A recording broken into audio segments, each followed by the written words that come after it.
نحمده ونصلي على رسوله الكريم اما بعد فاعوذ بالله من الشيطان الرجيم بسم الله الرحمن الرحيم رب اشرح لي صدري ويسر لي امري واحلل عقدة من لساني يفقهوا قولي۔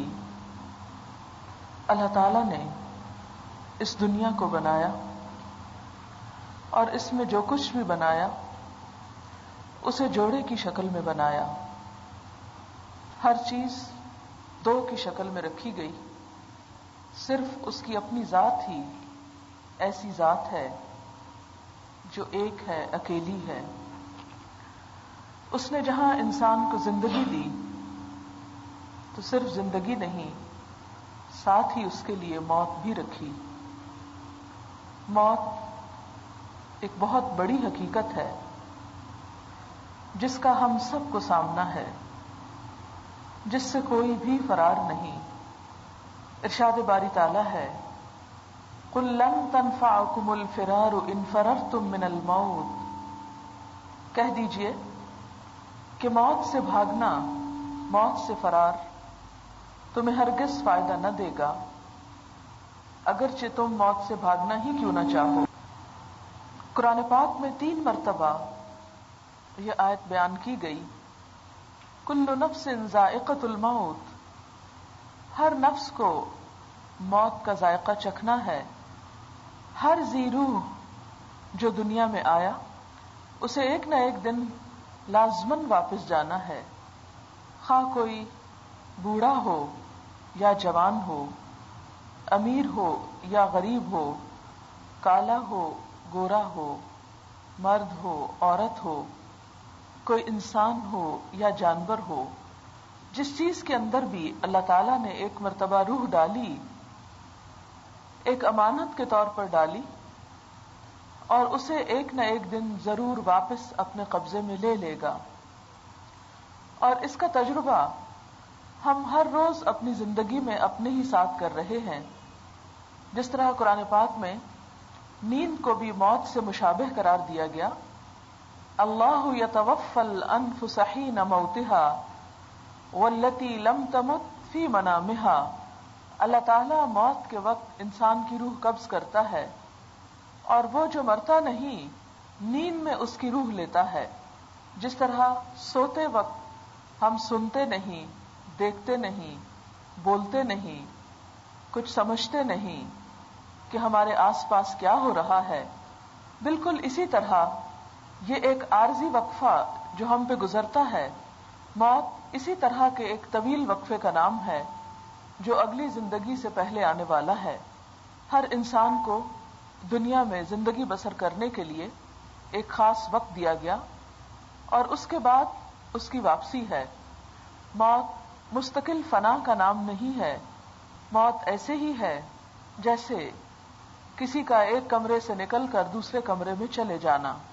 جیسے ہم لوگ گھر میں اپنے ہی گھر کے اندر رات کے وقت بیڈ روم میں ہوتے ہیں، صبح نکل کر کچن میں جاتے ہیں، پھر وہاں سے فارغ ہو کر کوئی مہمان آ جائے تو ڈرائنگ روم میں چلے جاتے ہیں، وہاں سے نکل کر باہر آ جاتے ہیں۔ تو جہاں جہاں جتنی دیر جو کام ہوتا ہے وہ کرنے کے بعد دوسری جگہ چلتے چلے جاتے ہیں۔ بالکل اسی طرح ہر انسان کے ساتھ یہ مرحلے ہیں۔ ارشاد باری تعالیٰ ہے کنتم امواتن، تم مردہ تھے، یعنی ایک کمرے میں تھے، اور وہ کمرہ کیا ہے؟ دنیا میں آنے سے پہلے کی جگہ۔ فاحیاکم، پھر اس نے تم کو زندگی دی، یہ دنیا، اس دنیا کا کمرہ۔ ثم یمیتکم، پھر وہ تم کو موت دے گا، قبر۔ ثم یحییکم، پھر وہ تم کو زندہ کرے گا، حشر۔ ثم الیہ ترجعون، اور پھر اپنی آخری منزل کی طرف تم لوٹا دیے جاؤ گے۔ اور کیا ہے آخری منزل؟ اپنے رب کی طرف واپسی، کہ جس میں انسان سے پوچھا جائے گا کہ وہ اس دنیا کے حصے میں کیا کر کے آیا۔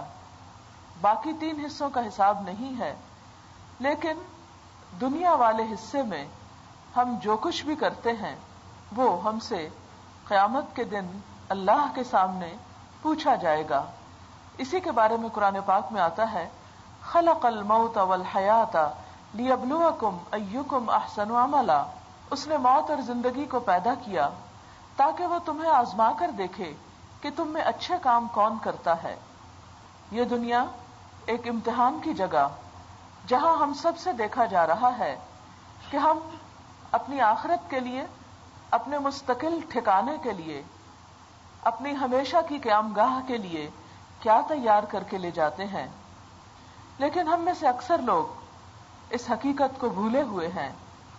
ہم اس دنیا میں رہتے ہوئے عموماً یہ فراموش کر دیتے ہیں کہ یہاں سے ہماری واپسی بھی ہے، اور اس واپسی کے بارے میں بہت کم سوچتے ہیں یا سوچنا بہت ناگوار لگتا ہے، حالانکہ وہ ایک ایسی حقیقت ہے جس سے انسان کبھی بھی آنکھیں بند کر کے اس کے خطرے سے بچ سکتا نہیں۔ اسی لیے مسنون طریقہ یہ ہے کہ جب کسی بھی عزیز، دوست، رشتہ دار کی وفات ہو جائے تو اس کے بعد جو پیچھے رہنے والے ہیں وہ چند ایک کام کریں۔ نمبر 1 تو یہ کہ اس موت کے واقعے سے سبق لیں، کہ ہم یہ نہ سوچیں کہ یہ دن اس شخص پر آ گیا یا اس خاندان پر آ گیا اور ہم پر نہیں آ سکتا۔ نبی صلی اللہ علیہ وسلم نے فرمایا کہ صحت اور فراغت 2 ایسی نعمتیں ہیں جن کے معاملے میں اکثر لوگ خسارے میں ہیں، اور اسی لیے فرمایا کہ اگر شام کر لو تو صبح کا انتظار نہ کرو، صبح کر لو تو شام کا انتظار نہ کرو۔ صحت کو بیماری سے پہلے، زندگی کو موت سے پہلے غنیمت جانو کہ دوسرے کا وقت ختم ہو گیا، اب اس کے بعد ہمارا وقت ہے، لہذا جو کچھ ہمارے پاس اس وقت ہے اس کی ہم قدر کریں۔ دوسری چیز جو کرنے کی ہے وہ یہ کہ انسان جانے والے کے لیے بخشش کی دعا کرے۔ جانے والے کے لیے انسان کی سب سے بڑی خیرخواہی یہ ہے کہ انسان اب اس کے بعد اس کو وہ کام کر کے دے جو اسے وہاں پر فائدہ دے۔ جس طرح ایک مسلمان کا زندگی میں حق ہے، اسی طرح ایک مسلمان کا، خواہ وہ ہمارا قریبی دوست ہو، عزیز ہو، رشتہ دار ہو یا کچھ نہ لگتا ہو، لیکن امت مسلمہ مسلمان برادری سے تعلق رکھتا ہو، اس کے لیے ہمارے دل میں خیرخواہی ہو اور ہم وہ کام کریں جو اس کو فائدہ دینے والے ہوں۔ اور ان کاموں میں سب سے بہترین کام اور سب سے آسان کام جس پر ہمارا کچھ بھی خرچ نہیں ہوتا وہ اس کے لیے دعائے بخشش ہے، دعائے مغفرت ہے، جو انسان کسی بھی وقت، کسی بھی موقع پر اور کسی بھی حال میں کر سکتا ہے۔ بلکہ ہونا یہ چاہیے کہ جس وقت انسان اپنے کسی عزیز دوست کی وفات سے پریشان ہو، دکھی ہو، غمگین ہو، تو محض اس کی خوبیاں یاد کرنے کی بجائے اس کے ساتھ ساتھ اس کے لیے دعائے بخشش بھی کرے۔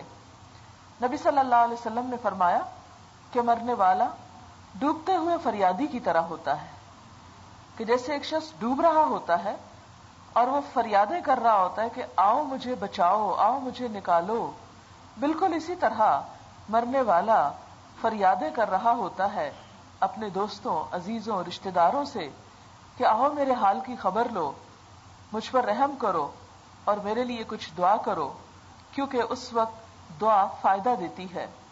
نبی صلی اللہ علیہ وسلم کے زمانے میں ایک شخص کو سانپ کے ڈسنے سے اچانک وفات ہو گئی۔ صحابہ کرام بہت پریشان ہوئے تو آپ سے آ کے ریکویسٹ کی کہ یا رسول اللہ صلی اللہ علیہ وسلم آپ ہمارے اس بھائی کے لیے دعا کریں کہ اللہ تعالیٰ اس کو دوبارہ زندہ کر دے، کیونکہ اس کی زندگی ہمیں بہت عزیز ہے۔ تو آپ نے فرمایا کہ کوئی بھی شخص مرنے کے بعد دوبارہ زندہ نہیں ہو سکتا، کیونکہ یہ تو اللہ کا فیصلہ ہے اور اس فیصلے کو قبول کرنا ایک مومن کی شان ہے، لہذا تم اس کے لیے دعا کرو۔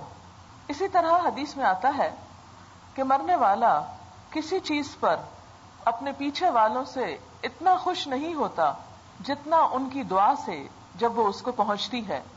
مثلا اگر کوئی اپنے پیچھے مال و متاع چھوڑ گیا، بچے چھوڑ گیا، اپنی پسندیدہ ترین چیزیں چھوڑ گیا جن کو انسان کسی حال میں چھوڑ نہیں سکتا، مثلا انسان کو اپنے بچوں سے بہت پیار ہو سکتا ہے، اپنے عزیز و رشتہ داروں سے بہت محبت ہو سکتی ہے، لیکن مرنے کے بعد ان سب کی محبت ختم ہو جاتی ہے.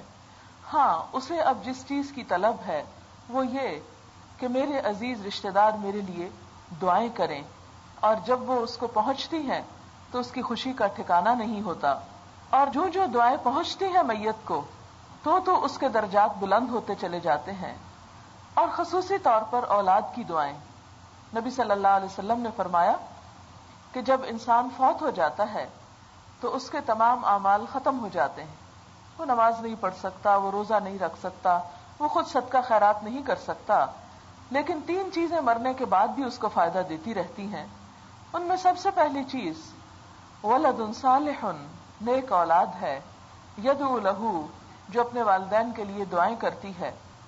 حتیٰ کہ ایک روایت میں آتا ہے کہ جب اولاد کی دعا کی وجہ سے کسی شخص کا مرنے کے بعد درجہ بلند کیا جاتا ہے ایک سے اگلے درجے پر، یہ ایسا ہی ہے کہ اگر کبھی جہاز پر آپ نے سفر کیا ہو اور آپ اکانومی کلاس میں بیٹھے ہوں اور وہاں آپ کو آ کر کوئی کہے کہ آپ کو اپ گریڈ کر دیا گیا ہے، آپ فرسٹ کلاس میں آ جائیں، تو آپ ضرور اس سے پوچھیں گے کہ یہ عنایت کس لیے، یہ کیوں؟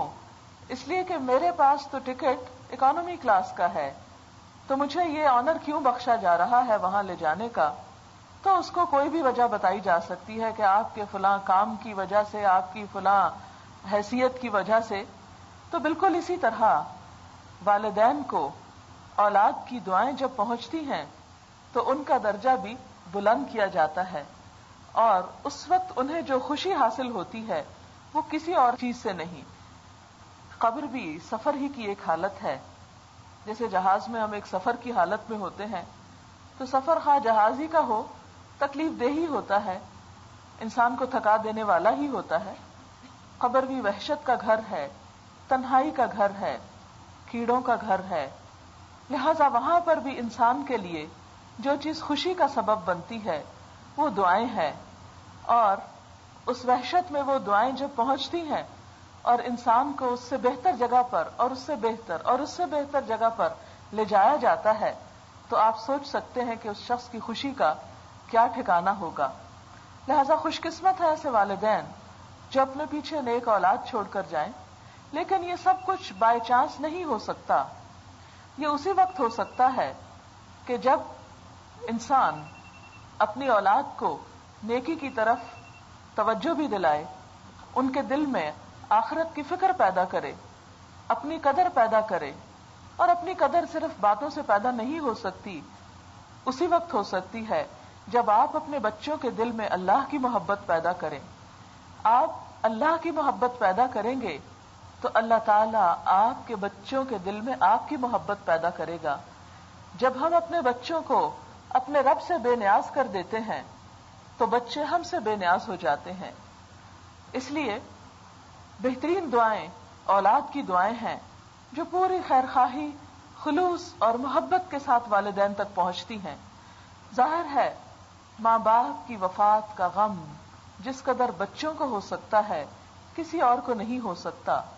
انسان خود بھی ماں بن جائے، لیکن ماں ایک ایسی ہستی ہے کہ اس کی کمی ہمیشہ زندگی بھر انسان کو محسوس ہوتی ہے، اور کبھی بھی انسان ماں جیسی چیز سے بے نیاز نہیں ہو سکتا، خواہ وہ خود عمر کے کسی بھی حصے میں کیوں نہ پہنچ جائے. والدین کے ساتھ خیرخواہی کا اور محبت کا اور خلوص کا، عقیدت کا، احترام کا، حسن سلوک کا تقاضا یہ ہے کہ ان کے لیے کثرت سے دعائیں کی جائیں. دوسری چیز جو فائدہ دیتی ہے وہ ہے او علم ينتفع به، ایسا علم جس سے فائدہ اٹھایا جائے. یہ علم خواہ انسان اپنی زندگی میں سکھا جائے یا اس کے مرنے کے بعد اس کے پیچھے اس کے نام پر ایسا کوئی بھی کام ہو جس کا ثواب انہیں پہنچانے کی نیت ہو.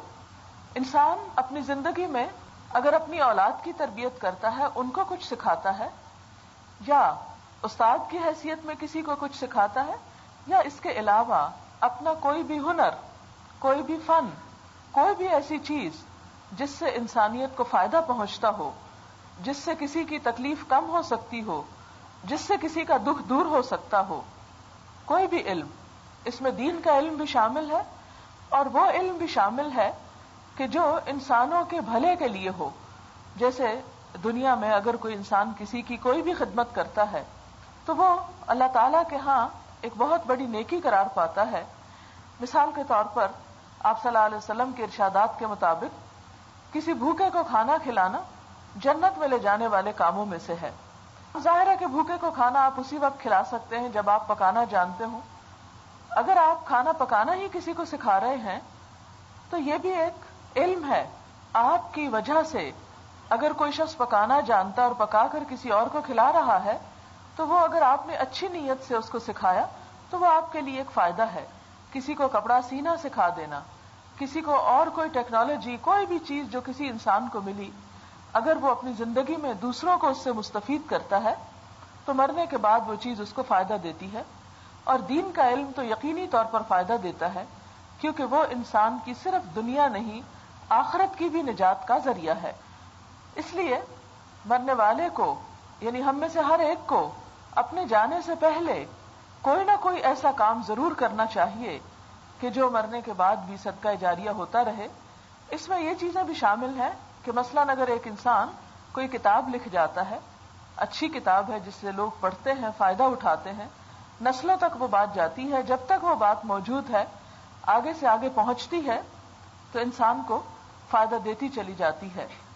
اسی طرح اگر کوئی شخص کسی کو کوئی چیز پڑھا دیتا ہے، زبانی سکھا دیتا ہے، یاد کروا دیتا ہے، وہ بھی اسی میں آ جاتا ہے. یا اسی طرح اپنا مال کسی ایسی جگہ پر لگاتا ہے کہ جہاں لوگوں کی تعلیم کا فائدہ ہو تو وہ بھی ایک طرح سے صدقہ جاریہ ہے.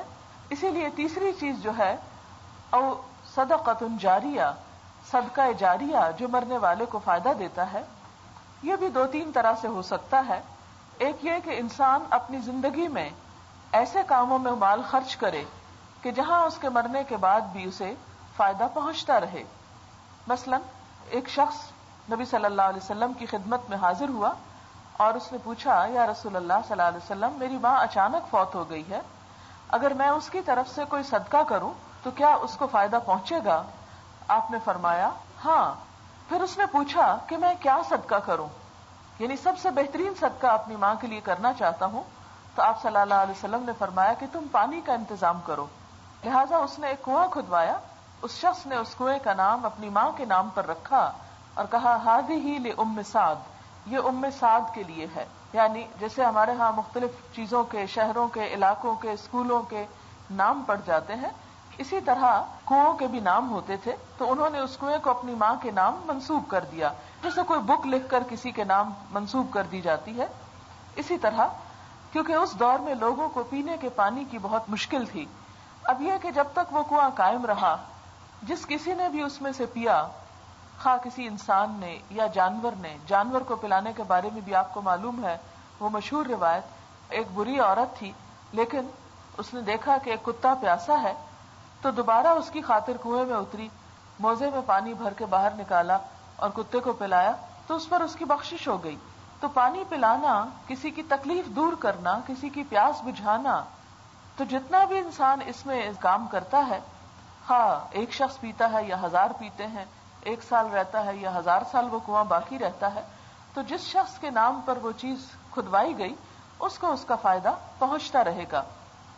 اسی طرح اگر کوئی شخص اپنی زندگی میں درخت لگاتا ہے، کوئی کھیت اگاتا ہے، تو اس پر بھی نبی صلی اللہ علیہ وسلم نے فرمایا کہ اس میں سے خواہ کوئی انسان کھاتا ہے یا کوئی جانور کھا لیتا ہے یا وہ کسی بھی کام آتا ہے تو وہ بھی مرنے والے کے لیے صدقہ جاریہ بن جاتا ہے. اس میں مرنے والا خود بھی کر سکتا ہے اور اس کے بعد اس کے لواحقین اس کو ثواب پہنچانے کی نیت سے بھی کر سکتے ہیں. اس میں ہم دیکھتے ہیں کہ ایصال ثواب اسی کے لیے ہو سکتا ہے کلمہ طیبہ پر جس کی وفات ہوئی ہو. اگر کوئی شخص مسلمان نہیں ہے تو آپ اس کے لیے جتنا مرضی صدقہ کریں اس کو اس کا فائدہ نہیں پہنچے گا. اس کے بارے میں ایک روایت ہے کہ حضرت عمرو بن شعیب اپنے باپ سے اور وہ اپنے دادا سے روایت کرتے ہیں کہ عاص بن وائل نے جاہلیت میں 100 اونٹ قربان کرنے کی نظر مانی. ہشام ابن عاص نے اپنے حصے کے 50 اونٹ ذبح کر دیے، لیکن حضرت عمر نے حضور صلی اللہ علیہ وسلم سے مسئلہ پوچھا تو آپ نے فرمایا اگر تمہارا باپ توحید کا اقرار کرتا پھر تم اس کی طرف سے روزے رکھتے اور خیرات کرتے تو اسے ثواب مل جاتا. تو اس سے کیا پتہ چلتا ہے کہ میت کی طرف سے صدقہ بھی کیا جا سکتا ہے, روزہ بھی رکھا جا سکتا ہے, لیکن اسی وقت فائدہ ہوگا اگر وہ خود بھی اپنی زندگی میں نیک کام کرتا ہوگا یا ایمان پر اس کا انتقال ہوا ہوگا. اسی طرح یہ ہے کہ جب کوئی شخص فوت ہو جائے تو سب سے پہلے یہ دیکھنا چاہیے کہ کیا اس کے ذمے کوئی قرض تو نہیں تھا, اس نے کسی کا کچھ دینا تو نہیں تھا, کیونکہ جب تک قرض کا بوجھ نہ اتارا جائے اس وقت تک میت کی روح جو ہے وہ معلق رہتی ہے اور اس کا حساب بہت سخت ہے. صحیح مسلم کی ایک روایت سے پتہ چلتا ہے کہ آپ صلی اللہ علیہ وسلم نے فرمایا کہ شہید کے سب گناہ خون کا پہلا قطرہ گرتے ہی معاف ہو جاتے ہیں, لیکن قرض کا گناہ اس سے بھی معاف نہیں ہوتا, کیونکہ یہ حقوق العباد میں سے ہے. کسی کا مال لے کر پھر اس کو واپس نہ کرنا یہ بہت بڑے درجے کا گناہ ہے, اور جان بوجھ کر اگر کوئی ایسا کرے تو اس کے لیے نبی صلی اللہ علیہ وسلم نے جنازہ تک پڑھانے سے انکار کر دیا. کئی ایک روایات میں ملتا ہے کہ نبی صلی اللہ علیہ وسلم کے پاس جب کوئی جنازہ لایا جاتا تو آپ پوچھتے کہ کیا اس میت پر کوئی قرض تو نہیں. جب بتایا جاتا کہ قرض ہے تو آپ فرماتے کہ یا تو اس کا قرضہ ادا کیا جائے یا اس جنازے کو لے جایا جائے اور تم میں سے جو چاہے جنازہ پڑھا دے, یعنی میں اس کا جنازہ نہیں پڑھاؤں گا. تو اس سے پتہ چلتا ہے کہ قرض ایک ایسی چیز ہے جس کی ادائیگی کی جلد سے جلد فکر کرنی چاہیے. پھر اسی طرح اگر میت کے ذمہ قرض کے علاوہ کوئی زکوٰۃ رہتی ہو, یا اگر مرد ہے اور اس نے اپنی بیوی کا حق مہر نہیں دیا, وہ حق مہر نکالنا چاہیے اس کی جائیداد میں سے اور عورت کو لوٹانا چاہیے, کیونکہ حق مہر بھی ایک طرح سے قرض ہے. اسی طرح اگر اس نے کوئی وصیت کر رکھی ہے تو اس میں سے 1/3 جو ہے وہ نکال کر وصیت میں دیا جانا چاہیے. اگر اس نے آدھے مال کی ہے تو آدھے مال کو نہیں دیا جائے گا, 1/3 کو ہی دیا جائے گا, کیونکہ گناہ پر مبنی وصیت پوری نہیں کی جائے گی, اس کا میت کو فائدے کی بجائے الٹا نقصان ہوگا. قرآن پاک میں ہمیں حکم ملتا ہے کہ اگر میت انجانے میں کوئی ایسا فیصلہ کر لے تو جو سننے والے ہیں یا لکھنے والے ہیں ان پر گناہ نہیں کہ وہ اس کو سمجھائیں اور اس فیصلے کو افہام و تفہیم سے درست کر دیں. لہذا وصیت جو ہے اس کو پورا کرنا لازمی ہے. لیکن بعض اوقات ایسی وصیتیں ہوتی ہیں, مثلاً کوئی شخص کہتا ہے مجھے فلاں جگہ دفن کر دینا, اب بعض اوقات پاسبل نہیں. مثلاً اگر کوئی وصیت کر جائے کہ مجھے جنت البقیع میں دفنانا, تو اب آپ اس کے لیے کیا کریں گے؟ اب تو میں نے سنا ہے کہ وہاں فوت ہونے والوں کے لیے بھی بہت مشکل ہو گیا ہے کہ وہاں دفن کریں, اجازت ہی نہیں دیتے بہت ہی ریئر کیسز میں. تو کہا یہ کہ یہاں سے کوئی لے جائے اور دفن کرے. تو ایسی وصیتوں کا پورا کرنا جو پریکٹیکلی پاسبل نہ ہو وہ لازم نہیں ہے, لیکن مال کی وصیت کو پورا کرنا لازم ہے. پھر اسی طرح اگر اس نے حج کرنا تھا اور حج اس پہ فرض تھا اور وہ نہیں کر سکا تو اس کے وارث اس کی اولاد میں سے یا بیوی یا شوہر یا کوئی ایسا شخص, چاہے وہ رشتہ دار نہ بھی ہو لیکن اس نے اپنا حج کر رکھا ہو, تو وہ میت کی طرف سے حج بدل کر سکتا ہے. اسی طرح اگر میت نے کسی کے ساتھ کوئی عہد کر رکھا ہو کسی کو کچھ دینے دلانے کا, تو اس عہد کو پورا کیا جائے. ایک عورت نبی صلی اللہ علیہ وسلم کے پاس آئی اور پوچھنے لگی کہ میری ماں اس طرح اچانک فوت ہو گئی ہے, اس کے ذمے کچھ قرض تھا, کیا میں ادا کر سکتی ہوں؟ تو آپ نے فرمایا کہ اللہ زیادہ حقدار ہے کہ اس کا قرض ادا کیا جائے. اللہ تعالیٰ کی طرف سے ایک طرح سے پوچھ بھی ہے اس معاملے میں. تو اس سلسلے میں یہ ہے کہ اگر کوئی شخص کسی انسان کے ساتھ کوئی عہد کرتا ہے کچھ دینے کا, مثلا شوہر نے بیوی کو کچھ دینے کا وعدہ کیا اور وہ دینے کے لیے تیار ہی تھا کہ اس کے انتقال ہو گیا, تو ایک طرح سے وہ وعدہ جو ہے وہ پورا کیا جائے گا. پھر اس کے بعد یہ ہے کہ وراثت کی تقسیم جو ہے صحیح اصولوں کے تحت اس کا ہونا بھی بہت ضروری ہے, کیونکہ اگر وراثت کی تقسیم درست نہ ہو, اگر میت کا اس میں کسی طرح کا بھی کوئی ہاتھ ہو تو اس کی شدید پکڑ ہو سکتی ہے. اس میں ہم دیکھتے ہیں کہ بعض اوقات لوگ غلط وصیت کر کے حقداروں کو حق سے محروم کر دیتے ہیں. تو اس صورت میں اتنی سخت بات آتی ہے کہ ایک شخص اگر ساری زندگی نیک کام کرتا رہا اور جنت کے کنارے تک پہنچ چکا تھا, لیکن اگر اس نے وصیت غلط کی اور وراثت کی تقسیم میں گڑبڑ کی, تو تو وہ جنت سے محروم ہو جائے گا. یعنی بہت ہی سخت بات ہے.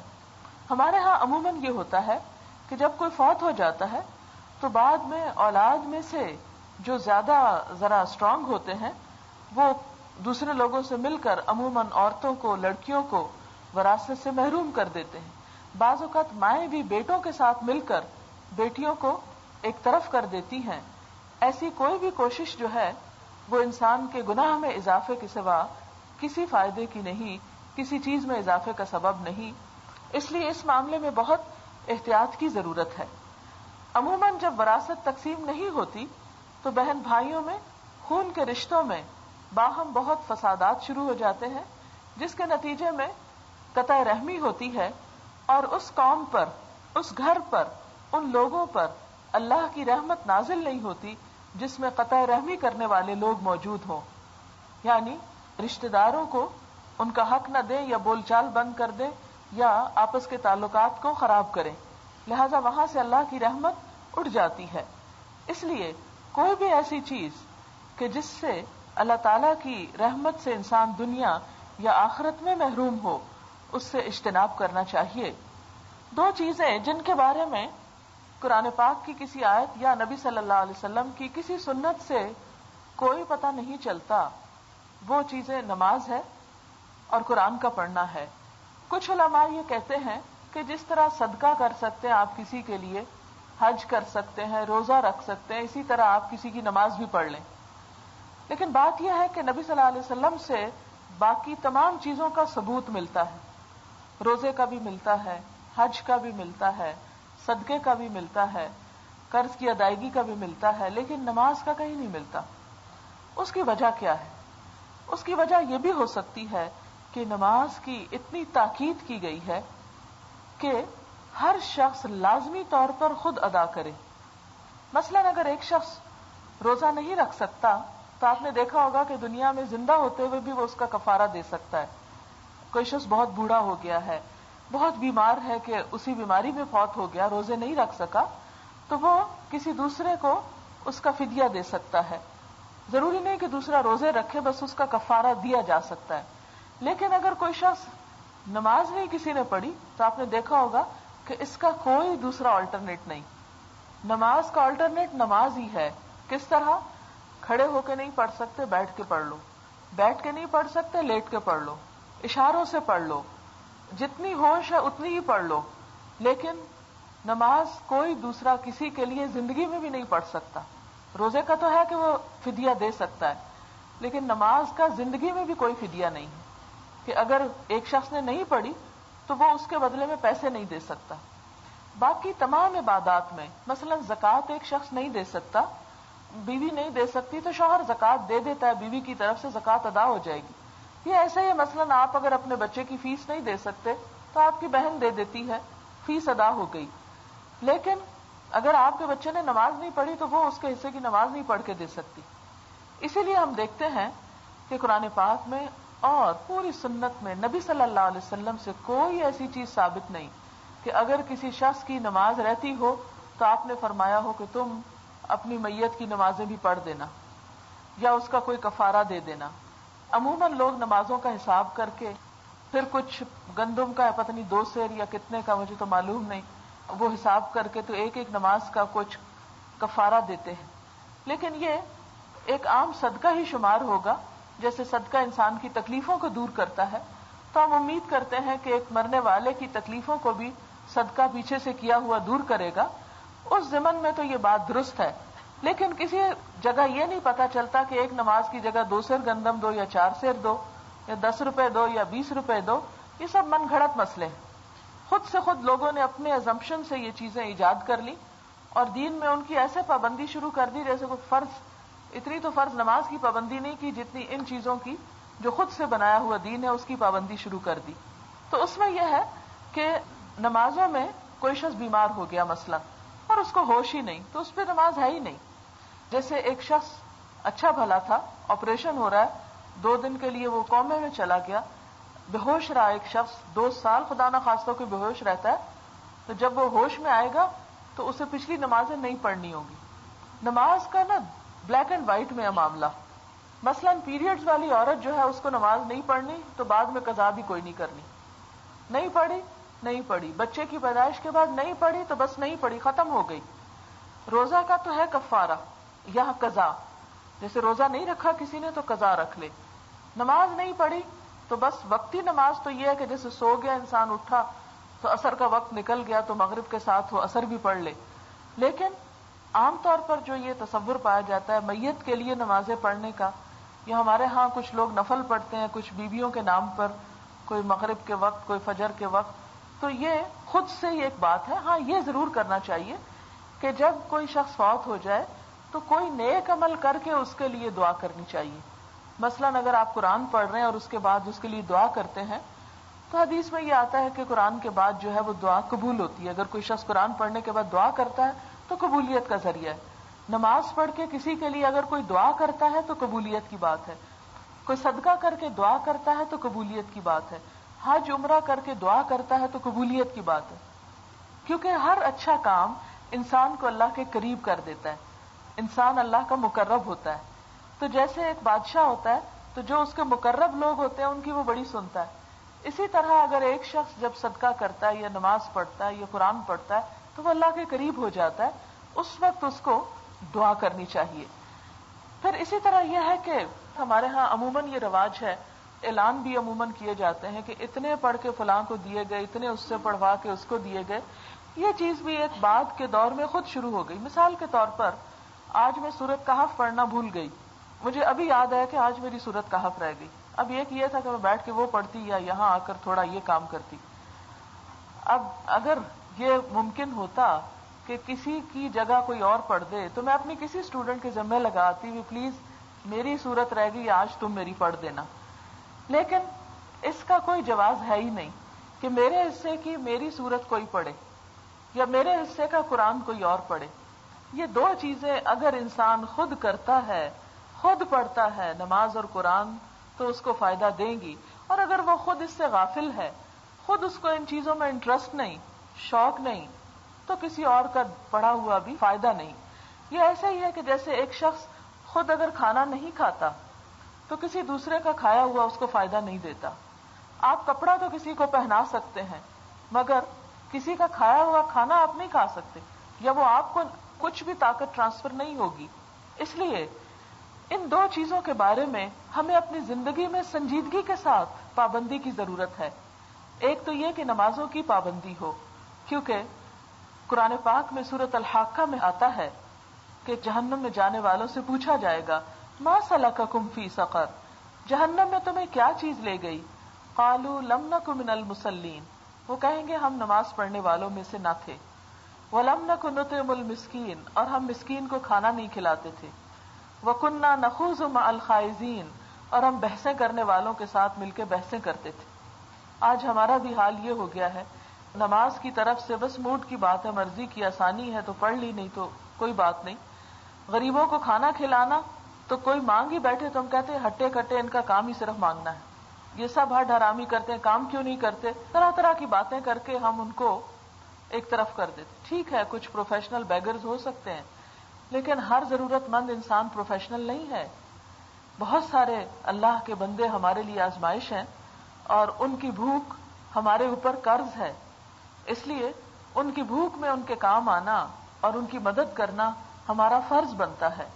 اور اس کے لیے ہمیں تلاش کرنے چاہیے ایسے لوگ کہ جن کو کھلا کر ہم اپنی جنت کما سکیں.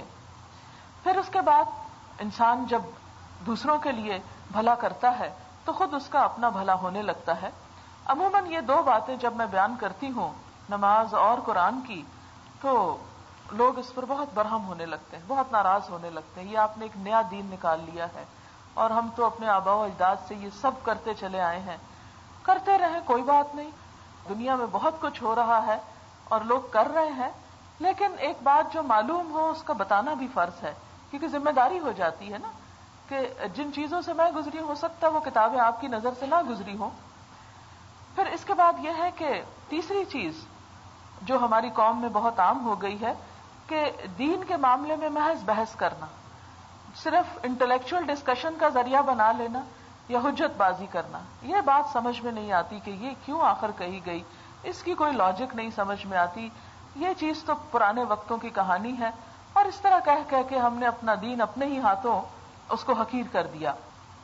اس کے بعد یہ ہے کہ میت کے لیے اس کے مرنے کے بعد بہترین اس کے لیے جو ہم صدقہ جاریہ بن سکتے ہیں، وہ جو دوسرے لوگ ہیں جو رشتہ دار نہیں ہیں، ابھی تک تو رشتہ دار کی بات ہوئی، اولاد کی بات ہوئی، تو جتنے بھی عزیز دوست رشتہ دار ہیں وہ تمام کے تمام بھی یہ تینوں کام کر سکتے ہیں، میت کے لیے دعا بھی، اس کے لیے صدقہ خیرات بھی، اور اسی طرح اس کے لیے کوئی علم کا کام بھی، کہ اس کے نام پر کوئی کتاب چھپوا لی جائے یا کسی بچے کی فیس دے دی جائے۔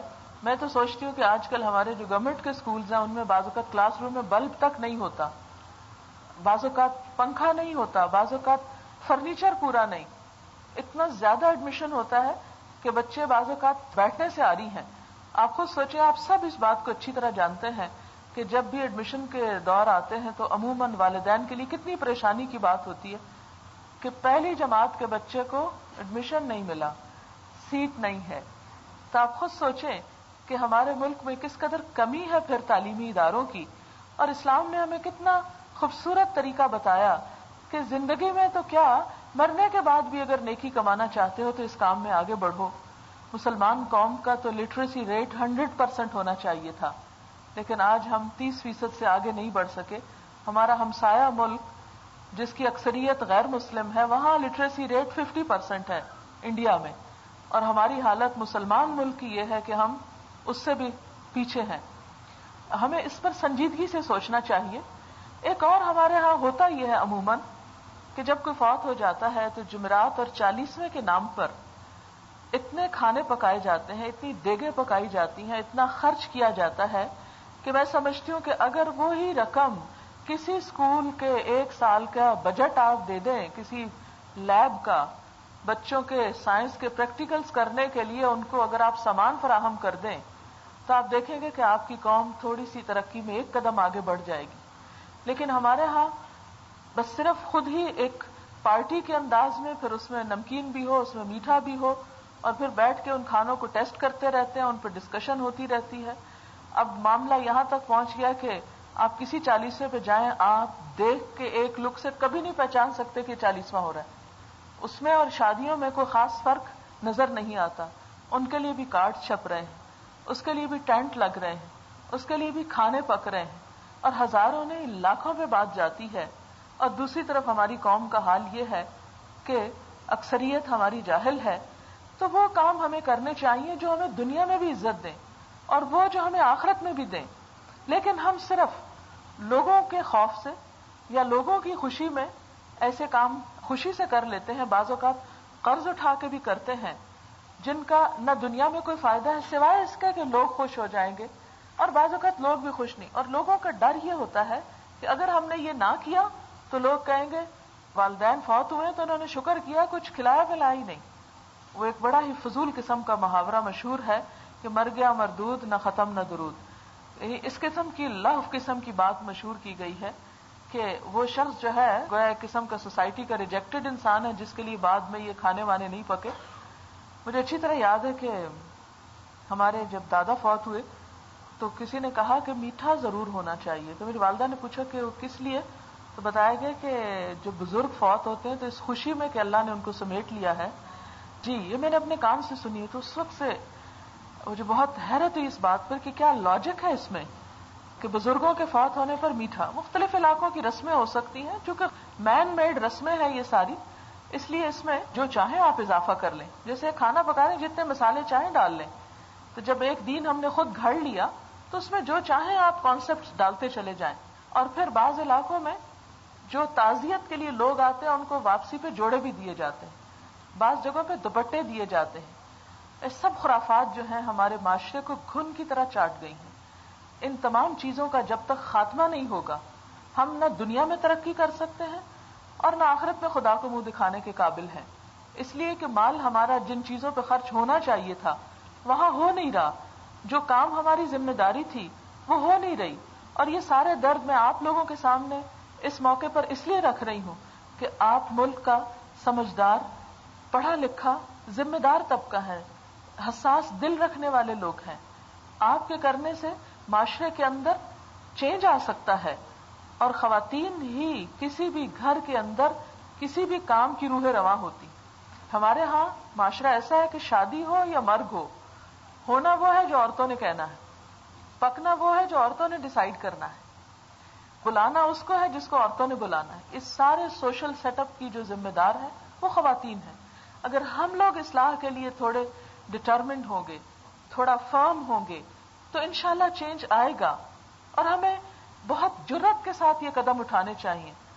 اور ہماری بہن کی جو والدہ تھی، مجھے اس وقت بھی ان کا چہرہ ایسے سامنے آ رہا ہے جیسے میرے سامنے بیٹھی. اتنی لائیولی اور اتنی خوشگوار پرسنالٹی، آپ میں سے اکثر لوگوں نے ان سے ملاقات کی ہوگی. میں ان کے اس وفات کے موقع پر اتنی کھل کے یہ باتیں کرنا چاہتی ہوں کہ اگر یہاں سے 2-4 لوگ بھی ان کاموں پر عمل شروع کرتے ہیں تو انشاءاللہ یہ مجلس ان کے حق میں بھی صدقہ جاریہ بنے گی اور ان کو بھی اس کا ثواب پہنچے گا. کیونکہ کسی کے ذریعے سے کوئی سبب بنتا ہے کسی بھی اچھائی کا، خواہ زندگی میں یا دنیا سے جانے کے بعد، تو وہ تمام چیزیں اس کے حق میں کریڈٹ ہو جاتی ہیں، اس کے لیے ایک فائدے کی چیز بن جاتی ہیں. تو اس لیے ہمیں معاشرتی اصلاح کے ان پہلوؤں پر توجہ کی ضرورت ہے، اور وہ تمام چیزیں جو ہمارے لیے دنیا اور آخرت کے فائدے کا سبب نہیں، ان کو چھوڑ دینا چاہیے. پھر اسی طرح یہ ہے کہ مرنے والے کی خوبیوں کا کثرت سے ذکر کرنا چاہیے. اس کے ساتھ اگر کوئی اختلاف ہو، کوئی بیڈ فیلنگ ہو، تو اس کا ذکر نہیں کرنا چاہیے، کیونکہ وہ تو اپنے انجام کو پہنچ گیا. خدا نہ خواستہ اگر کسی نے بھی زیادتی کی ہے، ہم اگر اس کی زیادتی کو دہرائیں گے بھی تو اب ہم اس سے بدلہ تو لے نہیں سکتے، وہ تو چلا گیا. اور اگر اس نے غلط کیا ہے خدا نہ خواستہ کوئی بھی انسان، تو اس کا انجام وہ وہاں دیکھ لے گا، وہ اپنے انجام کو پہنچ گیا. لیکن اگر کسی کا بھی کوئی احسان ہو ہم پر، کوئی بھلائی ہو ہمارے ساتھ، تو اس کا ضرور بول کر تذکرہ کرنا چاہیے، کیونکہ یہ میت کو فائدہ دیتا ہے، اس کے نیک اعمال میں اضافے کا سبب بنتا ہے. حضرت عائشہ فرماتی ہیں کہ نبی اکرم صلی اللہ علیہ وسلم کے سامنے کسی مرنے والے کا ذکر برائی کے ساتھ کیا گیا تو آپ نے فرمایا، تم اپنے فوت شدگان کا ذکر بھلائی کے سوا نہ کرو. پھر اسی طرح حضرت عائشہ کہتی ہے کہ نبی صلی اللہ علیہ وسلم نے فرمایا، مردوں کو برا نہ کہو، جو کچھ انہوں نے آگے بھیجا تھا وہ اس کا بدلہ پا چکے. اسی طرح یہ ہے کہ جب کوئی فوت ہو جائے تو بہت زیادہ چیخ پکار کے نہیں رونا چاہیے، صبر و تحمل اور وقار کا مظاہرہ کرنا چاہیے. کیونکہ نبی صلی اللہ علیہ وسلم نے فرمایا، جس نے غم کی حالت میں اپنا چہرہ پیٹا، دامن پھاڑا، جاہلیت کی باتیں کی، وہ ہم میں سے نہیں. پھر اسی طرح یہ ہے کہ صبر کرنے کی جزا جنت ہے. بعد میں جو اولاد ہو یا رشتہ دار ہوں، اگر وہ وفات کے موقع پر صبر کرتے ہیں تو ان کے لیے اس پر جزا ہے. ہم دیکھتے ہیں کہ حضرت انس رضی اللہ تعالی عنہ فرماتے ہیں کہ نبی اکرم صلی اللہ علیہ وسلم کی بیٹی کی تدفین کے وقت میں موجود تھا. نبی صلی اللہ علیہ وسلم قبر کے پاس بیٹھے ہوئے تھے اور آپ کی آنکھوں سے آنسو روا تھے. رونے میں کوئی حرج نہیں، اور صبر کے ساتھ رونا اس کی اجازت ہے، اور اس پر کوئی پابندی نہیں، حد نہیں کہ اتنے دن رو اور اتنے نہ رو. ہاں یہ بات ہے کہ جو سوگ کی کیفیت ہے وہ 3 دن کے بعد پھر ختم کر دینی چاہیے اور اپنی نارمل لائف میں لوٹنے کی کوشش کرنی چاہیے، کیونکہ یہ اللہ کا ایک فیصلہ ہے جسے انسان کو قبول کرنا. کسی کی بھی وفات انسان کے لیے ایک امتحان ہے، اور اس امتحان میں کامیاب ہونا ہی انسان کی عقل مندی ہے. جو کچھ ہو چکا اسے پلٹایا نہیں جا سکتا، وہ اللہ کا ایک فیصلہ تھا. اگر انسان اس پر بہت شدت سے ریئیکٹ کر رہا ہے تو وہ اللہ تعالیٰ کی ناراضگی کا سبب بن جاتا ہے. اور صبر کرنا جہنم کی آگ سے رکاوٹ اور جنت میں گھر حاصل کرنے کا ذریعہ ہے. حضرت ابو سعید سے روایت ہے کہ عورتوں نے نبی صلی اللہ علیہ وسلم کی خدمت میں عرض کیا، آپ ہمارے لیے واز کا ایک دن مقرر کیجیے. آپ نے عورتوں کو نصیحت کرتے ہوئے فرمایا، جس عورت کے 3 بچے فوت ہو جائیں وہ صبر کرے تو وہ بچے اس کے لیے جہنم کی آگ سے رکاوٹ ہوں گے. ایک عورت نے پوچھا جس کے 2 بچے، آپ نے فرمایا 2 بچے بھی جہنم کی آگ سے رکاوٹ کا ذریعہ ہوں گے. لیکن یہ اسی وقت ہے کہ جب انسان اس موقع پر صبر کرتا ہے. اسی طرح یہ ہے کہ کسی کے ہاتھ تعزیت کے لیے جانے کا بھی بڑا ثواب ہے. جو شخص کسی شخص کی وفات کے موقع پر اسے صبر کی تلقین کرتا ہے، تعزیت کرتا ہے، تو اس کو بھی اتنا ہی اجر ملتا ہے جتنا میت کے وارث کو صبر کرنے پہ ملتا ہے. اہل میت کے گھر جمع ہونا اور ان کے ہاں کھانا کھانا جو ہے صحابہ کرام اسے نوحے میں شمار کرتے تھے اور اسے پسند نہیں کیا جاتا تھا. لہذا تعزیت کر کے جلد از جلد لوٹنے کی کوشش کرنی چاہیے. ہمارے یہاں ایک رواج ہے کہ روٹی توڑنا، ایک لفظ بولا جاتا ہے روٹی توڑ کر جائیں. عام حالات میں تو ہم کسی مہمان کو نہیں کہتے کہ روٹی توڑ کے جائیں، لیکن یہ ایک رسماً یہ لفظ بولے جاتے ہیں کہ جب میت رخصت ہو تو کھانا کھا کر جائیں. یہ گھر والوں پر ایک ناروا بوجھ ہے. ایک شخص جو خدمے سے نڈھال ہے، اسے اپنی بھی ہوش نہیں، وہ کہاں لوگوں کو لک آفٹر کر سکتا ہے. اسے اپنے سنبھلنے اور ریسٹ کے لیے بھی ٹائم چاہیے. پھر مشکل یہ ہوتی ہے کہ تعزیت کا سلسلہ بھی ہم کئی روز تک طویل رکھتے ہیں اور میت کے لواحقین کو بار بار وہ باتیں یاد کرا کرا کے اس کا غم تازہ رکھتے ہیں، جس کی وجہ سے اسے نارمل حالت میں آنے میں بہت وقت لگتا ہے. ایسے میں کوشش یہ کرنی چاہیے کہ اس شخص کی توجہ دوسرے اہم مفید کاموں کی طرف لائی جائے اور اس طرح وہ اپنے وقت کو، اپنی زندگی کو کسی بہترین کام میں لا کر اپنا بھی اور مرنے والے کی خاطر بھی کچھ کر کے اس کا بھی فائدہ کرے.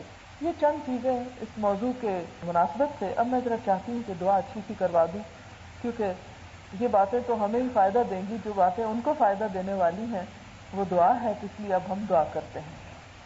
سبحان اللہ والحمد للہ ولا الہ الا اللہ واللہ اکبر ولا حول ولا قوة الا باللہ العلی العظیم. اللہم صل علی محمد وعلی آل محمد كما صليت على إبراهيم وعلى آل إبراهيم إنك حميد مجيد.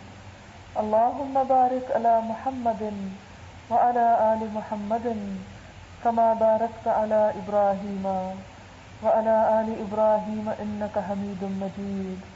ربنا آتنا في الدنيا حسنة وفي الآخرة حسنة وقنا عذاب النار. ربنا لا تزغ قلوبنا بعد إذ هديتنا وهب لنا من لدنك رحمة إنك أنت الوهاب. ربنا هب لنا من أزواجنا وذرياتنا قرة أعين واجعلنا للمتقين إماما. ربنا لا تؤاخذنا إن نسينا أو أخطأنا.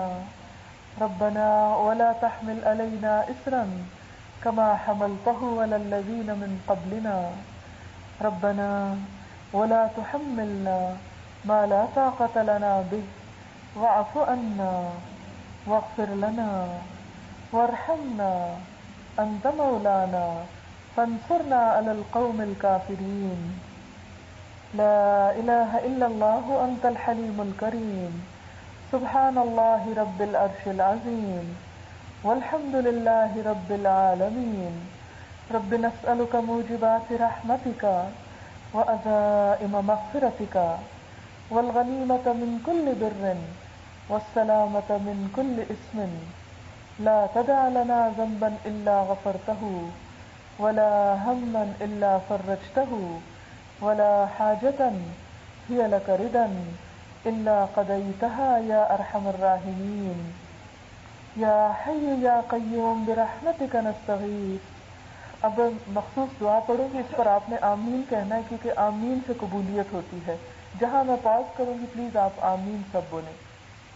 اللہم اغفر لها وارحمها وعافها واعف عنها واکرم نزلها ووسع مدخلها واغسلها بالماء والثلج والبرد ونقها من الخطايا كما ينقى الثوب الأبيض من الدنس.